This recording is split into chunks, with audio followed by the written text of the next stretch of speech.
here, and thank you so much for coming. Thank you so much for inviting me. I know I spoke to a few of your runners a few months ago, and it's very nice to have been invited to kind of speak to you all as a whole. My name's Helen Davis. Just to kind of introduce myself, I'm a trainee sports psychologist. I completed a Masters in Sport and Exercise Psychology from Staffordshire University back in November, and it was something that I kind of came to slightly later in life.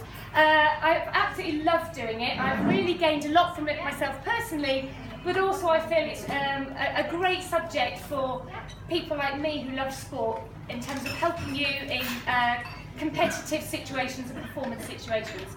I'm also a teacher.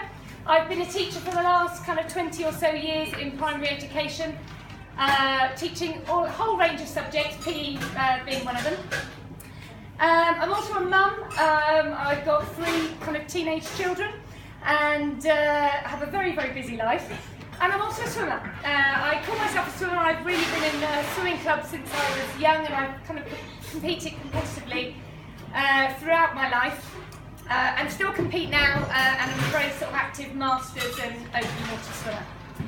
So that's a little bit about me, and today I'm going to give you a talk about what can sports psychology do for me. I'm hoping that this talk will give you